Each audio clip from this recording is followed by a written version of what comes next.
próprio Infoco. Hoje estamos recebendo a Vivian Sena, ela que escreveu aí um livro aí sobre as suas experiências, né? A experiência que acabou essas vivências, né? Que acabou vivenciando aí depois de receber um diagnóstico mas bem difícil mesmo, sobre um câncer de medula, né?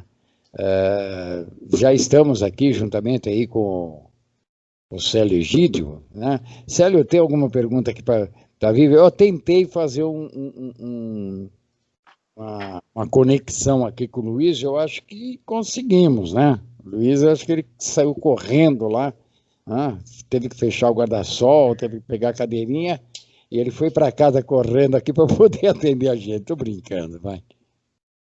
Então, Vivian, bom, da sua experiência, né? O nosso ouvinte, com certeza, ele quer saber. Qual foi o momento mais marcante, né?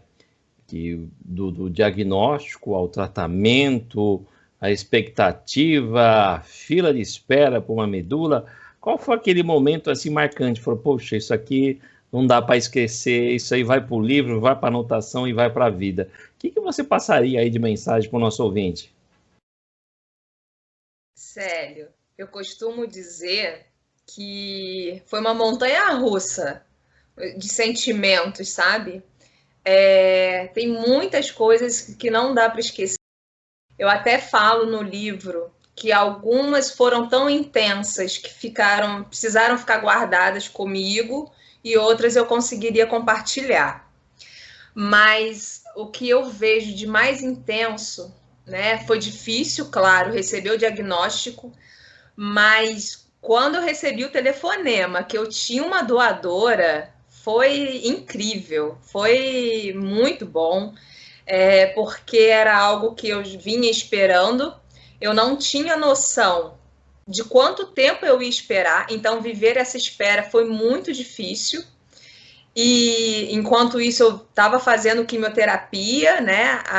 Eu tinha conseguido controlar a doença, mas isso não era motivo para me alegrar tanto, porque a doença poderia voltar a qualquer momento. Então ela estava ali controlada com a quimioterapia. Então viver essa espera foi difícil, mas ter a resposta que eu tinha o doador foi maravilhoso. Então foi um misto de emoção, porque eu estava feliz, mas ao mesmo tempo com medo, porque eu sabia que o processo era difícil, né, passar pelo transplante, mas isso venceu qualquer coisa, ter a doadora. Vivian, você é filha, é irmã, você é prima, você é tia, você é esposa, você é nora, você é mãe, a mãe do Pepeu, né? Pepeu é o meu filho de 4 patas. É teu filho. Eu ia perguntar se Pepeu é de Pedro, né? Porque o pessoal, quando eu era pequenininho, falava esse é o Pepeu. Eu ia perguntar, mas tudo bem, vai, podemos ter uma certa compatibilidade. Eu também já andei de 4 patas, quando eu comecei a tentar andar, eu pelo menos engatinhava. Então somos aí. Mas olha, vamos lá. Me diz uma coisa, nesse momento, né? Você, quando foi diagnosticada, aí é lógico, eu acredito, né? Acho que muita gente já teve casos de câncer ou conhece alguém, né? Que foi diagnosticado com câncer e sabe muito bem que isso é assim, jogar um peso de um prédio em cima da pessoa, né? Ela recebe aquele impacto e parece, pelas pessoas com quem nós conversamos e que eu tenho contato também, o primeiro momento é você achar que você já está com um atestado assinado, tá? Esse é o primeiro momento, mas você tem que respirar fundo e ir atrás da cura. Você tem que ser mas muito otimista mesmo, ter muita fé, ter muita vontade de viver para poder superar tudo isso. Não sei se com você foi diferente. E o que é que te levou a escrever esse livro? Olha, Pedro, então, ter o diagnóstico realmente é muito difícil, mas aí a gente tem duas escolhas, né? Ou a gente não tenta, ou a gente vai tentar, a gente vai em busca do tratamento e da cura. Então, o meu movimento sempre foi esse, né? Foi difícil, mas eu até quando veio, porque o da mama, quando o meu diagnóstico ele foi muito precoce. Então, isso colaborou muito para o sucesso também, né? Então, eu tinha uma sensação que eu tinha todo o protocolo, então eu tinha uma sensação como se eu tivesse um controle maior sobre aquilo. Né? Eu não tinha controle nenhum, mas eu achava que sim. Então, parece que foi mais fácil, né? Então, ter o diagnóstico da leucemia e a gente sabendo de todos esses tabus que existem em torno dessa doença foi difícil, mas algo que eu desde o início. Se tem o tratamento, eu vou em busca da cura. Eu precisava pelo menos tentar, né? E não tentar não seria compatível com a minha personalidade. E o que me levou a escrever o livro é porque, na época, eu era tão leiga no assunto que eu não sabia o que significavam esses termos, né? Que depois passaram a fazer parte da minha vida. Então, eu não tinha literatura, nenhuma história que eu pudesse me inspirar para poder saber como era esse processo.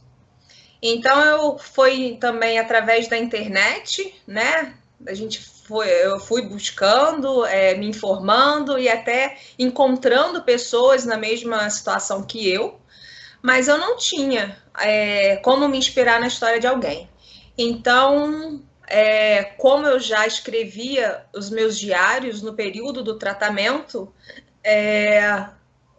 a ideia do livro veio a partir, né, dos diários e com a possibilidade de inspirar e ajudar outras pessoas que estivessem passando algo parecido comigo, porque na época eu não tive isso, né, essa possibilidade. Então, eu espero que o livro possa ser inspiração, de esperança, né? E que eu possa não ajudar só quem estiver passando pelo câncer, mas que seja algo reflexivo também para o nosso propósito de vida, né? Que seja algo inspirador para, diante de desafios tão grandes, a gente poder dar continuidade aí, né? Semeando esperança, fé, afeto, amor, o que for. E por que Quimera Perfeita, hein? É isso que eu ia perguntar, viu, Pedro? Porque Quimera, né, é um monstro, né, mitológico, né? Estamos aí, né, na mitologia aí antiga, né? Por que Quimera? Estou muito curioso também, viu, Pedro? Acho que o nosso ouvinte também.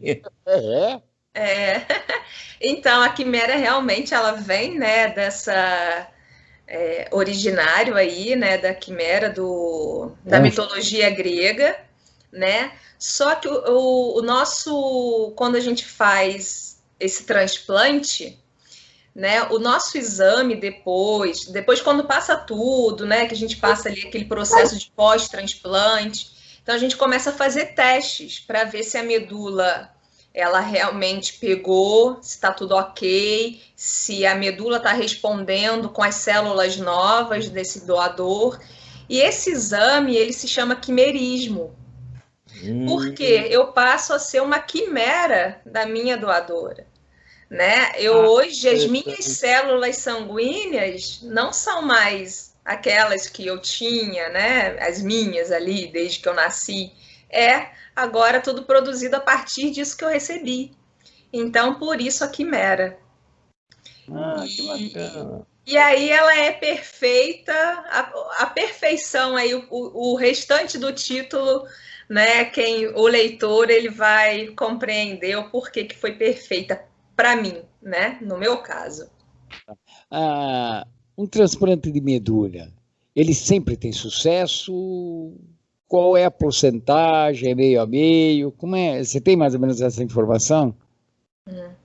A informação do sucesso, né, para te dizer em relação a números, eu não tenho. Isso eu não tenho como te dizer, porque cada caso é um caso, né? Sim, sim. Então, pode acontecer de existir a pega da medula, mas por algum outro motivo, algum outro tipo de complicação, porque como a gente fica com a imunidade muito baixa, né, a gente fica ali vulnerável a a ter outras doenças, né, uma pneumonia, enfim. Então, pode ser que alguma ação aconteça. Então, o transplante, ele não é a garantia ali do sucesso, né, Então, isso vai depender muito de paciente para paciente, de protocolo para protocolo. É como você falou aí, pegou. A medula pegou. A medula pega, né? Ali a gente tem mais ou menos, depois do transplante, um período para isso acontecer. Então, ela gira em torno ali do 15º dia até o 30º. Existe uma estimativa, pode ser um pouco para menos ou um pouco para mais, depende, vai depender sempre do paciente. No meu caso, pegou com 12 dias, então pegou muito rápido, né? O meu processo, ele foi intenso, mas também teve um resultado rápido, né? Nem sempre acontece dessa forma. Nesse tempo você fica, no tempo que você recebe a medula, tá? Que recebe esse transplante, até pegar, esse tempo você está internada ainda, está no hospital sendo monitorada, como é que é isso? Porque aí, para fazer esse transplante, é necessário que você esteja assim, você passou por um processo de limpeza, vamos dizer assim, de tirar a sua medula, né? Para receber uma outra, não é isso? Para não. Como é que funciona isso? Porque você eles têm que zerar você, não é? Isso, né? Igual eu falei antes, eu fiz algumas quimioterapias antes, né? Então eu fiz já esse preparo, coloquei assim, como se estivesse colocando a doença ali numa remissão controlada, entre aspas. E aí, quando você vai para o transplante, tem também todo um preparo. Tem o preparo do pré-transplante, que acontece aí em torno de uns 10 dias antes. Você ali, a medula já é preparada, você vai tomando medicações, começa também uma nova quimioterapia, e aí você zera a medula, né? É uma limpeza mesmo. Limpa tudo. Esse termo de zerar a medula é deixar mesmo sem os componentes, sem as células, né, que eu chamo de células defeituosas, né, que já não são tão boas, para ficar pronto para receber. Então, no dia zero, nesse processo, no dia zero você recebe a medula. E receber a medula, alguma também, assim, para deixar claro, as pessoas confundem com uma cirurgia. Não é uma cirurgia. É como se fosse, então, tá recebendo uma transfusão sanguínea, digamos assim, só que é uma transfusão bem mais, com componentes bem mais concentrados daquele material que está chegando para você. Vem uma bolsa bem maior, de uma bolsa de sangue, ela é mais concentrada, ela é maior, mas recebe dessa forma, como se fosse uma transfusão. Tem todo um preparo, a equipe técnica, ela acompanha a gente, porque demora um pouco mais, né? Porque por ser muito concentrado, demora um pouquinho, mas nada tão considerável assim. E aí, nesse período, a gente vai esperando, e sempre tudo internado, né? Porque a gente está ali muito frágil, vulnerável a bactérias, infecções. Então, é um ambiente com uma asepsia bem controlada. E ali a gente, nesse período, até pegar, é um processo um pouco difícil, cansativo, que a gente tem que ter paciência, né? Respeitar os nossos limites, os limites do corpo e aguardar a medula.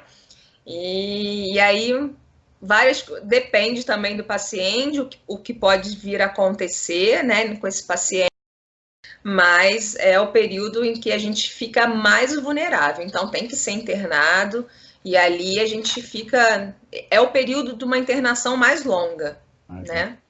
Célio, tem alguma pergunta? Porque eu tenho, viu? Não, continua aí, depois eu pego a próxima, Pedro. Eu queria saber o seguinte, o Vivian, desculpa aí, leigo, e a gente às vezes fica perguntando assim, né? Parece que está inquirindo a pessoa, e eu sei que as informações são limitadas, né? Porque ninguém, você não é médica, você simplesmente foi uma paciente curiosa, foi buscar informações, acabou escrevendo um livro, que isso aí vai ajudar muita gente também, né, que está passando por esse processo, ou que tem alguém na família passando por esse processo, de como lidar com isso, e eu acredito que deve ter aí, fala em superação, em esperança, deve falar em uma série de coisas. Isso aqui é muito importante. E está aí, um livro que é escrito por, né, uma transplantada, que está aqui, né, está aí aqui conosco, está bem, está ótima. Eu queria saber o seguinte, você falou em receber uma bolsa de sangue bem maior, né?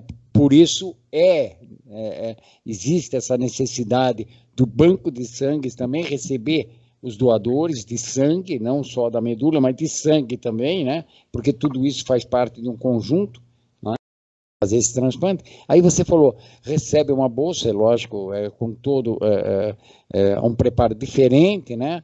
Componentes que tem tudo ali, que é para a medula. Me diz uma coisa, desculpa a pergunta. Vamos supor, a pessoa do tipo sanguíneo A e o doador é do tipo sanguíneo B. Tá? Então, aí entra aquele tipo sanguíneo que não é compatível, não é o O positivo, mas não é compatível. Tá? Vai, o doador é do B. Você recebe uma bolsa, quando é feito esse transplante, muda também esse tipo sanguíneo? Pode acontecer de mudar isso aí? E você fala, eu era A, agora sou B, ou sou O. Como é que é isso? Pedro, sua pergunta é muito interessante. Muito boa mesmo, porque, sim, tem essa preocupação. O que acontece? No meu caso, o meu tipo de sangue é O positivo. Então, quando encontraram, a minha doadora é uma mulher, tá? Então, eu soube pequenas informações, porque é um sigilo também, né? A identidade da pessoa que está recebendo, daquela que está doando. Então, a única coisa que eu sabia era que era do sexo feminino, o tipo sanguíneo dela e a idade. E aí, o meu tipo né? O positivo. O dela era O positivo também. Com isso, o meu tipo sanguíneo não mudou. Eu permaneci com o mesmo, mas sim, muda. Quem tem o tipo sanguíneo diferente, muda. Se, por exemplo, ela não fosse O positivo, fosse qualquer outro, né, tipo sanguíneo, no pré-transplante, eu passaria por um outro tipo de protocolo para me preparar e receber esse novo tipo, tá? Eu não passei por isso porque era igual, mas se fosse diferente, dentro desse pré-transplante, eu teria também um protocolo a mais para receber esse tipo diferente. E eu passaria a ter um novo tipo sanguíneo. Olha, muito obrigado, porque dessa eu desconhecia mesmo. Sim, então a sua pergunta é a dúvida de muitas pessoas. Mas sim, é possível, e acontece. Você se torna uma nova pessoa. Quer dizer, você, na sua essência, você é você, né? Agora, você recebeu a medula, está aí. Pelo tempo, você se considera assim, uma pessoa curada, certo? Não é isso? Sim, sim. Você pode ser doadora? Não, não posso. Eu não posso doar sangue, eu não posso também. Não, isso eu não posso, porque a minha imunidade é baixa, né? E aí é uma doença que ela é muito invasiva, né? E também correr o risco de, como eu tô curada, né? Os meus exames estão ok, mas é um risco, né? Então não, então a gente não pode doar, não pode doar sangue, não pode mais nada. E aí, como é que você conheceu o Luiz? Nessa daí, como é que você conheceu o Pró-Medula? Então, nesse período, né, que eu comentei com vocês que eu não encontrava informações sobre, né, a doação, que eu fui em busca, né, de fazer campanhas, de me aproximar de outras histórias que eu encontrava nas redes sociais. Eu me deparei com o Pró-Medula, né, então ali eu já estava começando a fazer campanhas também, junto com a minha família, para doação, para as pessoas irem se cadastrar. E então eu conheci, né, a Pró-Medula, a Gabriela, né, que é a Gabriela Mesquita, porque o Pró-Medula ela originou de Petrópolis e Teresópolis. Então eu também sou nascida né, na região serrana do Rio, e aí nós nos encontramos. E aí foi onde começou, né, a gente a conversar, a entender o propósito também, o projeto do Pró-Medula. E de lá para cá, eu fui também continuando nesse trabalho de conscientização para as pessoas. E eu encontrei o Luiz também fazendo o mesmo trabalho, né, em São Paulo. Né? Então a gente se encontrou através do Pró-Medula, porque nós temos vários voluntários espalhados pelo país e o Luiz hoje é o representante, é o coordenador de São Paulo. Então a gente se encontrou nessa caminhada aí, porque ele já tinha feito o transplante há mais tempo que eu e também diante da situação dele, ele tomou isso também para a vida, né? Para fazer a conscientização e tudo mais. Foi assim que a gente se encontrou. Célio? Eu tenho uma pergunta que também, com certeza... Bom, estou curioso, né? Lógico, o assunto é muito interessante. E também há muitas pessoas que, graças a Deus, não tiveram ou estão em tratamento, eles devem estar perguntando, afinal, qual é o tempo de recuperação? Como é que funciona? Qual é o timer disso daí? A gente fica uma semana no hospital, 3 meses, né? Uma questão, imunidade baixa. Como é que funciona, né? A pessoa que teve necessariamente que ter o transplante de medula? Esse tempo também ele é variado, né? Vai depender no período, assim, entre uma quimioterapia e outra, né, a gente sempre faz as quimioterapias internado. Eu tinha ali um períodozinho de uma semana em casa, aí ficava uma semana em casa, depois voltava, mas no período do transplante, a partir do momento que eu me internei para receber a medula, você fica ali o tempo, esse tempo ele é muito relativo, vai depender de cada um. Então eu já fiquei aí uns 10 dias antes para receber, aí depois que eu fiz no dia 0, né, até a pega da medula, então já foram mais 12 dias, aí você faz exames de sangue diários para saber como é que estão suas taxas, né, sanguíneas, também PCR, infecções, né, bactérias, e aí vai, é todo um processo, e esse processo, ele é longo. O meu foi relativamente rápido, mas, né, até o Luiz pode falar, depois se ele vier aqui, o dele foi um pouco mais longo do que o meu. Eu fiquei 30 e poucos dias internada, né, direto. Eu fiz o meu transplante em São Paulo. Na época, eu estava morando no Rio, eu fiz o meu tratamento inicial no Rio, mas o transplante eu fui para São Paulo. Então, esses 30 dias foi direto, aí 30 e poucos dias, direto dentro do hospital em São Paulo. Eu não pude voltar imediatamente para o Rio. Eu ainda precisei ficar mais uns 60, 90 dias em São Paulo. Então, eu precisei me hospedar, pensar, né, como que seria esse meu processo também para ficar na cidade de São Paulo, porque ali o acompanhamento ele é semanalmente, vários dias na semana você volta ao hospital, faz exames, às vezes é necessário reposição de alguns componentes, assim, tipo magnésio, sódio, tem que ter todo esse controle.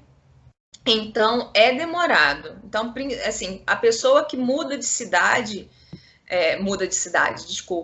que ela faz o transplante em outra cidade, ela precisa também se planejar para, depois que sair do hospital, receber a alta do hospital, ela vai precisar ficar um tempo próximo a esse hospital que fez o transplante. Então, Célio, é um processo demorado. E aí também, volto a dizer, depende de cada um.